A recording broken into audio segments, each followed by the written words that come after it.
Hello. I'm a paediatric dietitian. I've been a dietitian for over 20 years, and the majority of that I've spent working with families and children affected by food allergy and food intolerance. So what I was hoping to do is give you an insight into foods and free from foods from their perspective, and to give you an idea of the market size that's out there and the specific needs of the individuals. If you need to contact me, you can do so through the Irish Food Allergy Network.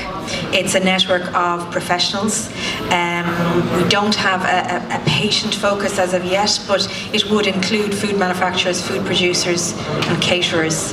This is some research that came from UCC in Cork, which just outlines the fact that there is a huge degree of confidence around the fact that people will go back and buy foods again.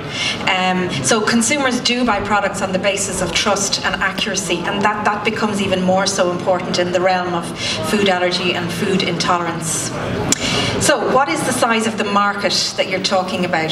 This is a vast, vast array, and it's estimated, these are the European figures, so this would incorporate Eastern Europe, Western Europe, Central Europe and Far Eastern Europe and beyond as well, if you like. So there's about 17 million people in Europe that are affected by food allergy. By allergy. So that will include food. But there's a huge young population in that. That will include asthma and hay fever, but we know with allergy that if you have one allergy, you generally have more. So a lot of people with allergy will have a food aspect to it. So it's a young population, it's a vast population. Children and young people are becoming more and more and more affected. So the foods that are available for these age brackets become increasingly important. And the big issue about food allergy is, for food producers and food manufacturers, your approach is the same, but for the person who's affected, there is a potential risk to life, particularly if there's an allergy involved. So your ingredients and your portrayal of those ingredients becomes extremely important. We do have Irish figures, and we know that in Ireland about 5 to 8% of young children, 5-year-olds, are affected by true food allergy, and we know that that number drops for adults, but those adults that have it have it for the rest of their lives. So that's relevant for the Irish population. We know that our prevalence data for food allergy is, broadly speaking, the same across the whole of Europe. So again, we're talking large numbers. We know that celiac disease affects about 1% of the Irish population. We're not so sure about the others. Lactose intolerance, primary lactose intolerance, that's genetically pre-programmed. We think it might be around 5%. We're not sure about non-celiac related gluten sensitivity, but we do know it exists. And we do know that other food intolerances exist as well. So for example, wheat. So we have a rough idea. And food sensitivity, which is non-allergic reaction type food reactions, the number is very, very questionable. Anything up to 50%, some of the studies will show. So the point in this is the numbers are huge. Okay, the numbers are significantly big. You might think, well, okay, you have a food allergy, you have a food intolerance, just avoid the food. Why can't you just avoid the food? Well, you just think for yourselves today that if I told you right now to start avoiding milk, go backwards and think of all the things you'd have to think about that you've done today that have included milk. There's a lot of thinking that goes into it. So you have a food allergy, avoid the food. It sounds very simple. It's not in practice, okay? What could happen to you if you do or don't avoid the food? It depends, okay? But we do know, unfortunately, this is Irish data, that a young girl died in December of 2013 from eating peanut. And this is a gentleman who went for kinesiology treatment and was told to eat peanut as part of his treatment, and he passed away. So there is a potential risk to life. It is very serious. It can be very serious. It's not always, but that risk is very real for those who are affected. Will it get better? Will it go away? For allergies that persist into adult life, they tend to last. So if you're beyond the age of teenage years and you have a true food allergy or intolerance, the likelihood is it's going to be there.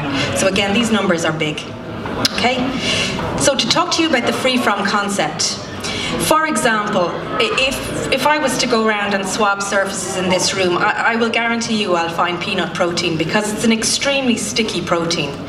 So if somebody ate a Snickers bar in here last week, or opened peanuts or whatever, I'm sure all the rugby players eat nuts, they're very nutritious. But the point is, you will find traces of peanut protein. It's very sticky. That does not mean that somebody can't come into this room with a peanut allergy and that they're going to react. That's not the reality of it. So what do you mean by a free-from food when you're producing it? Okay, and what does the consumer understand? Okay, so I want to present to you a real scenario. A little boy who attended a Dublin allergy clinic in the last 6 months and had a free-from food because his parents understood that it was free-from, so it was free-from what he was allergic to. Despite the fact that on most free-from labels you'll have some kind of disclosure as to what the food is free from, in this particular case and in other cases, the details weren't considered by the carer, and as a result the boy had a severe allergic reaction. He was allergic to nut. The free-from food in question was a hazelnut chocolate that was dairy-free, wheat-free, soy-free, but it wasn't nut-free, okay? So you might think, okay, well that's just ignorance and that's just a literacy issue. It's not. These parents are literate, they're intelligent, but they saw free-from food, and in the midst of the stress and all the issues around dealing with allergy at home, they presumed free-from meant, okay, well that's okay for me or my child. So when you're producing a free-from food, what do you mean? Because nothing is truly free-from. You know, at a microscopic level, there's always going to be traces around, and I'll just touch on that a little bit later. So again, this is a little boy who has multiple food issues, okay, and he needs to avoid milk, he needs to avoid egg, and he needs to avoid nut. Now, thankfully, the legislation has changed, and food labelling now means that you must declare on a label if you have milk or egg or peanut as an ingredient. But previously, before the legislation changed, parents would have to trawl through labels to try and find all these derivative words for peanut, for egg, for milk. So it's so important on your labels, if you have an ingredient in there that's one of the allergens, that it's very clearly declared. And it's not that parents or families expect you to produce free-from foods specifically for them. What they do want, though, is to know that you're giving them accurate information on which they can form or make a risk assessment. That's what it's all about, okay? So again, just put yourself in these shoes. You have an intolerance to, we'll say, milk, okay? How are you going to shop? Where are you going to shop? Okay? Can you just rush into a shop at the last minute and buy something? I don't know, can you? It usually costs a lot more if you've got an allergy or intolerance, because you've usually got to shop around in a few places to get the foods that you want. Okay? It takes time. You can't just decide, I'm hungry, I'll pop into the corner shop and buy that. You have to think about it, okay? And it can be very, very, very frustrating. And the quality of life for people that are affected by food issues is big. It's a very, very big issue. It doesn't cost the government any money, so it's not really considered, but it's a huge issue. And if you can do anything to improve the quality of life for people affected by food allergy and food intolerance, it will go a long way towards consumer confidence, okay? Then if you have an intolerance or a food allergy, are you going to eat out in confidence?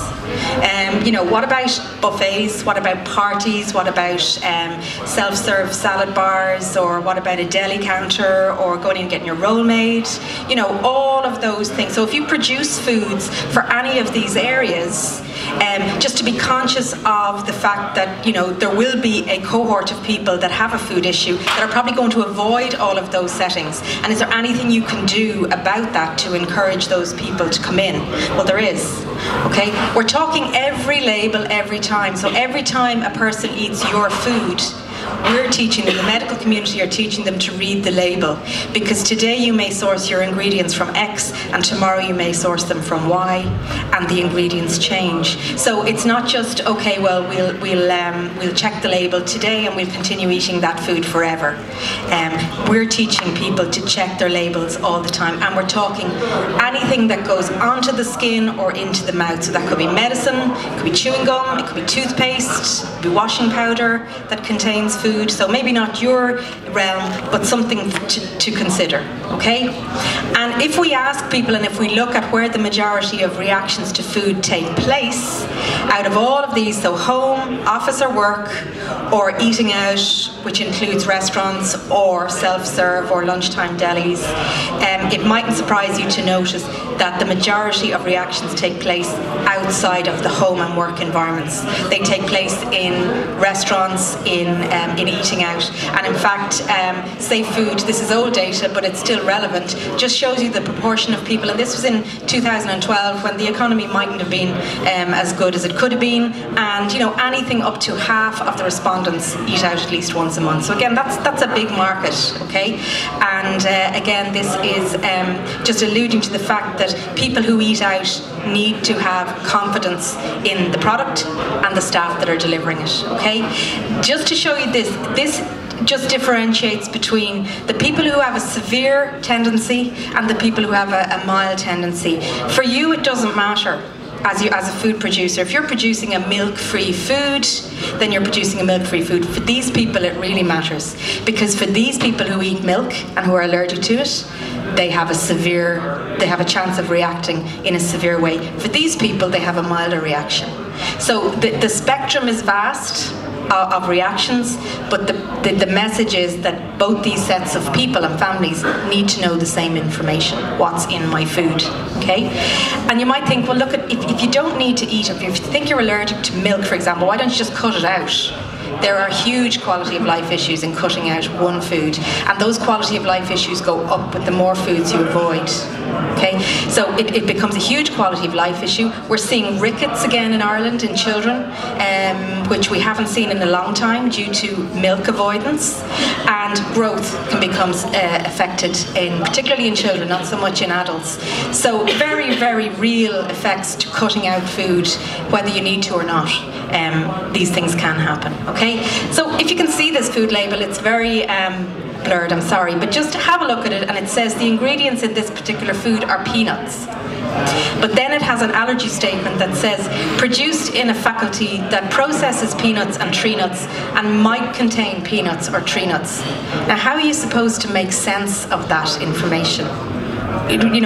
What does that label actually mean to you as somebody who's buying that food? Which do you trust? Do you trust the ingredients, or do you trust the allergy information? The ingredients part is enshrined by law. If you are putting an ingredient into your product, you must declare it if it's one of the allergens. The bottom allergy statement is purely voluntary. But if you can make it as relevant and as accurate as possible, it will allow the person who's considering buying your food to make a proper risk assessment. But this is telling you it has peanuts, and then it's telling you it might. It's a very Irish way, really. It might contain it, it might not. But that's no use to somebody who needs to know the information. This is another example. If you can see the ingredients here, there is no milk contained in the ingredients whatsoever. However, at the bottom, there's a section that says that it contains oats. Thank you, that's very useful to know. But it's not suitable for milk allergy sufferers. Now, there's not enough information there to allow somebody who's logically thinking as to why that product is not suitable for milk allergy sufferers. So you have to go another step and contact the food manufacturer about it. And what they're telling you is, actually, we produce a chocolate version of this product on the same line as the time that we produce this product. Not at the same time, sorry, it's on the same line, but not at the same time. So when you ask them, well, in your quality control and quality assurance, how often are you finding traces of milk in this product that might have come from the other product? And the answer is never. So you have a company who are making a statement for somebody who probably could make the decision themselves if they were given the information, okay? So my point to you is, the ingredients have to be meaningful. The allergy advice is not always helpful, and it's not covered by law. It can mean or contain anything, okay?